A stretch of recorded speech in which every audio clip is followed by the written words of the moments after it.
What's up, all you lovely MCs? My name is Chloe, your resident cat girl Otome connoisseur, and today we're going to be doing a first impression video on miHoYo's first Otome game, Tears of Themis. Now before we talk about the game, I just wanted to mention real quick, and I know a lot of you already know this for a fact, but for those who don't, miHoYo, the developers of Tears of Themis, are also the developers behind the hit worldwide sensation RPG game, Genshin Impact.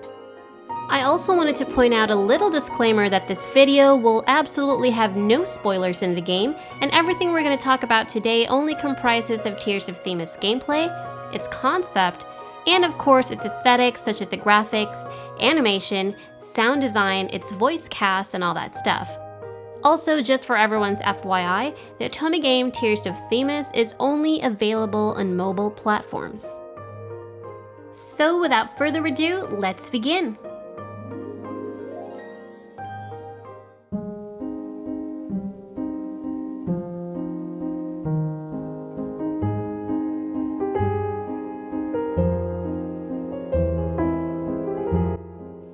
If it ain't obvious, Tears of Themis is not your conventional Otome game.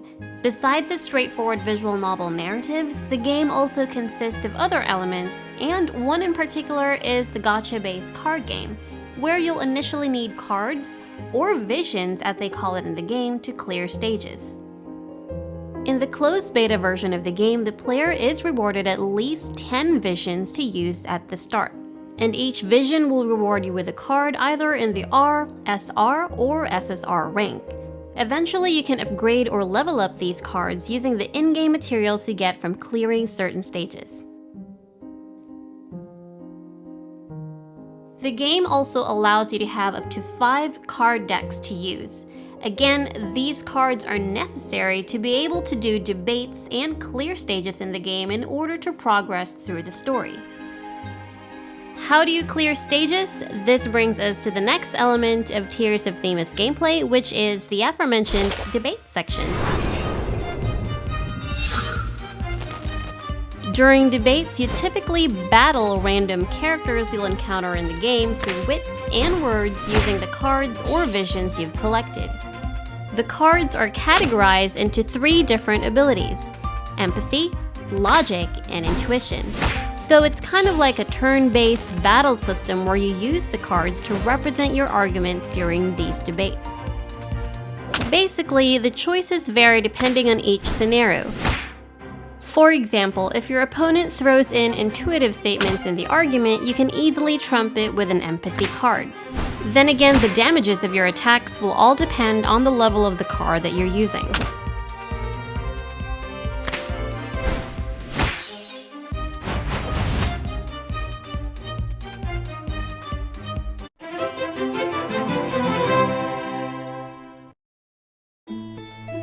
Besides the debates, throughout the gameplay, you're also going to do a lot of detective work, such as the conventional investigations, where you scan the entire location to look for some clues, the questioning portion, where you ask potential witnesses and suspects for their statements about the crime,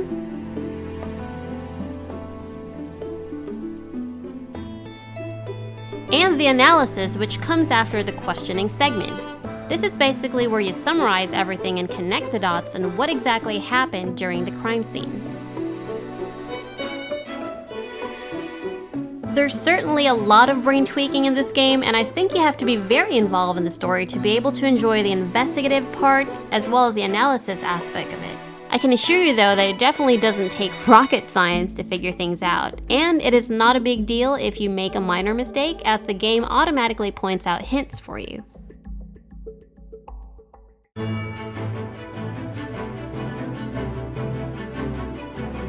Another interesting element in Tears of Themis gameplay is the trial stage. The trial stage is usually attained at the very end of each chapter, where the protagonist defends her clients to the court and prove their innocence. This segment is very similar to the game Ace Attorney, and in my opinion, probably the most satisfying stage to clear.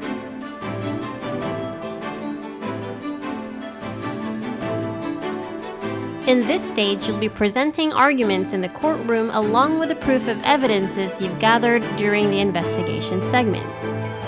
Winning your court case clears the final stage and automatically unlocks the next chapter in the story for you.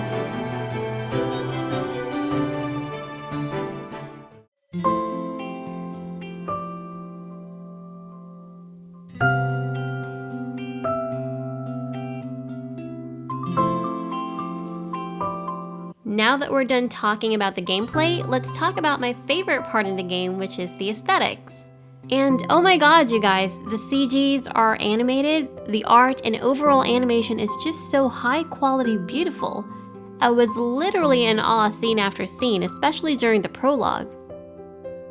Every scene you'll encounter will have moving sprites, and it's not just the sprite's mouth or head that moves, it's typically everything, including the background. I guess it's a little similar to Voltage's Ayakashi Romance Reborn, where the sprites' bodies move, except that in Tears of Themis, the background is also realistically animated. It's really pleasing to the eye, I can guarantee you that. And after you meet all the love interests in the game, you're allowed to visit them to raise affection levels. This is kind of like a separate segment of the game that you can unlock and play as a bonus to the main story. Also, this segment focuses more on the romance compared to the main story, which focuses more on the plot. This is also completely optional, and you don't really have to do this if you'd rather just stick to unraveling the main story right away. To me, however, as an Otome player, I think the visits are quite enjoyable. The stories you'll unlock here highlights the romantic subplots about the protagonist's relationship with the main guys, and I think these stories help you get to know them better. Plus, it builds more character depth, making each love interest even more fleshed out. Also, what's an Otome game without romance, right? To raise affection points, you're required to talk, touch, and play a game with each of the love interests. If you're familiar with the mobile app Dream Boyfriend, it's kind of similar to that game's mechanics. Anyway, here's a quick snippet of my daily visits with Artem Wing.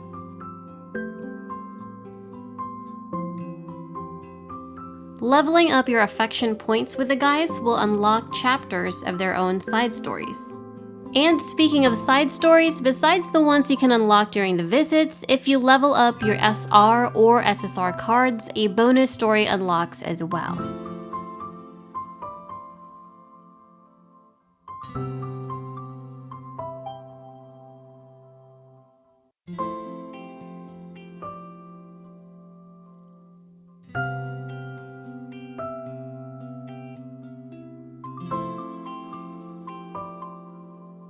Another cool feature that I love in Tears of Themis is that throughout the story, you'll encounter video calls.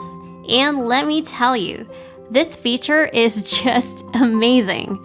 Here's a little clip of my first video call with Artem Wing. 間違えた？いや、君が大丈夫ならそれでいい。中級試験の本はあえてこっちに残したのか？そうか。いや、特に問題ない。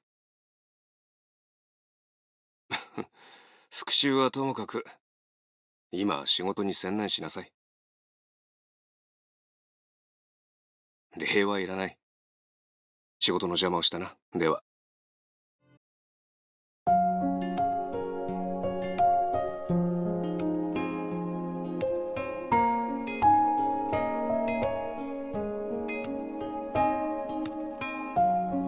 Lastly, we're going to go over the voice acting and the entire soundtrack of the game.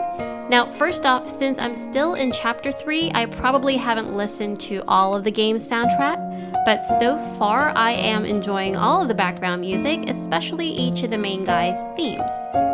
I think my favorite is probably Marius because the melody really brings out his carefree, playboy character. I also love Artem Wing's music when you visit him, but it's also because I just love everything about Artem Wing. There you go, my bias. What you gonna do? Anyway, as we go over and talk about the voice cast, I'll also be playing in the background each of the scenes when you visit them, so you can kind of have an idea what it's like as well as hear their respective themes. And by the way, Tears of Themis actually offers 4 dub languages to choose from. You have Japanese, Korean, Chinese traditional, and simplified. All the dub languages in their official previews were all wonderfully done by the voice actors. But since I'm playing my game in Japanese voices, I'll only be mentioning the Japanese voice actors in this video.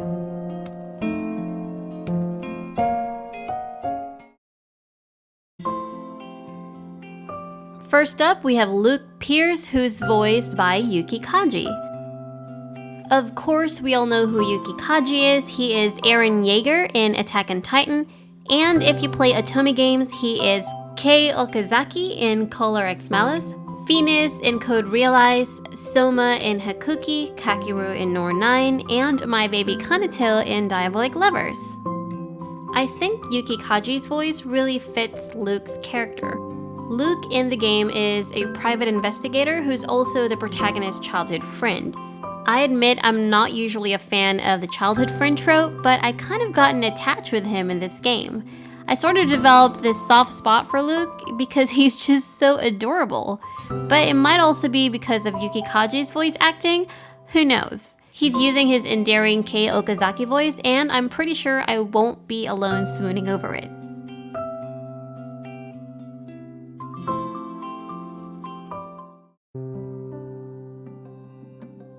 Next, we have Artem Wing, who's voiced by Junichi Suwabe, another famous Otome game voice actor. We all know him as Van Helsing in Code Realize, Kaoru Rindo in Cafe Enchanté, Ren in Utena Prince Sama, and Higa in Bad Apple Wars.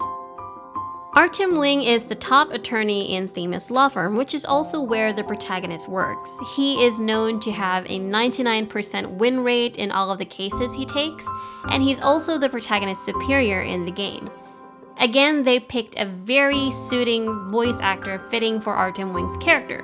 You have Suwabe's very deep voice that matches Artem Wing's stoic and serious personality, and as I've mentioned earlier, this character is probably my favorite love interest so far.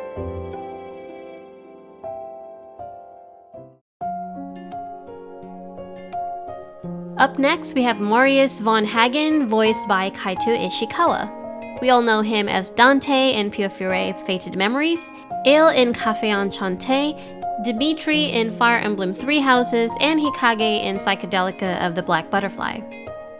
Marius is the heir to this massive corporation known as the Pax Group in Stelis. He has this very rebellious and carefree personality, and yet I find him very suspicious. Again, I am still in the early chapters of the game. I know nothing about this character. This is basically just my first impression of him. As far as voice acting, this is not my favorite Kaito Ishikawa voice, but I love that he used this particular range to voice Marius because I think it's just the right fit for Marius' cheeky playboy personality in the game.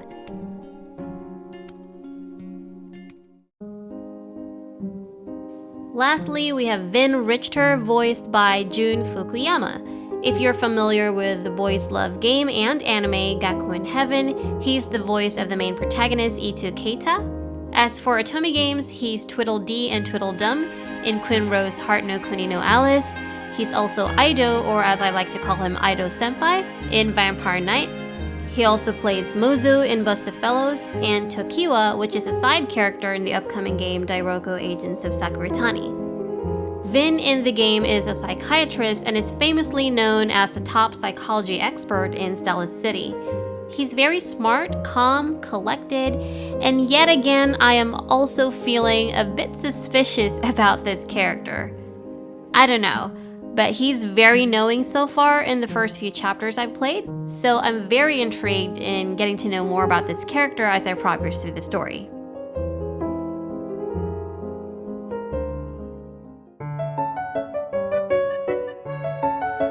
To summarize everything, I'm going to go over the pros and cons of my first impression on Tears of Themis closed beta version. For its positive highlights, first we have its stellar graphics, which obviously the animated CGs of the game spoils you to no end. Next we have very few translation errors. I've actually only spotted very few incorrect tenses and probably 2 to 3 dropped or missing articles in my entire gameplay. So if you're very picky and particular with localizations, worry not, as Tears of Themis will not disappoint you. Next we have the fabulous voice cast, where all of the dubbed voice acting in 4 different languages were beautifully done. And of course, the game won't be complete without its main lovable characters. I think all of the characters are just adorable. You'll certainly have a favorite among the love interest, but I can assure you, and I'm pretty positive, that all of them will definitely grow on you. In addition, we have a very outstanding main character, and this is probably my favorite highlight in the game. The protagonist is just amazing. I prefer brains over brawn most of the time with my MCs, and the protagonist of Tears of Themis is probably one of the smartest heroines I've played in an Otome game. She has the right amount of sass that perfectly balances out her superb critical thinking. She doesn't make stupid decisions either that gets her into trouble, plus she's very well grounded with her career as a lawyer. I'm honestly very impressed with this protagonist so far. Another highlighting factor of the game is its gripping mystery story. And last but not the least, besides the main story and side stories, there are tons of surprises that you can unlock in Tears of Themis as you progress in the game. Now that we're done with the positive highlights, let's go over the aspects that I didn't like as well as felt neutral about the game. Obviously, the gacha element is a hit or a miss. If you're someone like me who has terrible gacha luck, the card pulls can get utterly frustrating, especially if you're consecutively pulling the same set of cards after 30 tries. The game, however, guarantees you an SR card in every 10 pulls, so this is probably good on the first try, but if you've been getting the same SR cards one after another, believe me, it can get annoying. The SR card side stories were also not voiced, and this was a little bit of a letdown. However, this didn't really become a huge deal to me since these card side stories and graphics were equally as good as the SSR cards. I just wish that they've added voice acting into them as well. Another factor in the gameplay that I was very neutral about was that since it involved the card racing element, you are constantly required to enhance your cards to be able to take difficult debates. Debates are stages that you need to clear in the game so you can progress in the storyline. So if your cards aren't powerful enough to take debates, you're pretty much stuck where you are in the story as well. And lastly, I just want to bring up that in the Japanese dub, the characters' Japanese names were used instead of their English names. And I believe, correct me if I'm wrong, this goes the same for the other dub languages too. This isn't really a big issue to me, but it does make me wonder why they didn't just stick with original Chinese names of the characters for all languages in the first place. So for the final verdict, I think this game is, drumroll please, definitely a must-play on release day. I actually have gotten attached to the characters, and as I've mentioned earlier, I am totally in love with the main protagonist, in addition to being enthralled with the game's overall story and premise. This is just my opinion, but with the game's superior graphics, I honestly think this belongs in a console instead of the mobile phone. But I do believe that releasing this game on mobile platform is miHoYo's way of allowing everyone all over the world to experience and have access to this beautiful game. To all my fellow Otome gamers out there, I am definitely recommending this game, most especially if you're someone who enjoys a very engrossing mystery story. This is definitely the Ace Attorney Otome game, and I'm very positive you'll enjoy it as much as I have. I hope this first impression video was helpful to you, and if you are still with me at this point, thank you all so much for tuning in. Once again, my name is Chloe, and I will see you all next time. Bye! If you have any feedback, questions, or reaction regarding this first impression video, or if you just want to fangirl with me about Tears of Themis, feel free to hit the comment section below. If you like this video, go ahead and hit that like button, and if you want to see more videos like this, hit the subscribe button.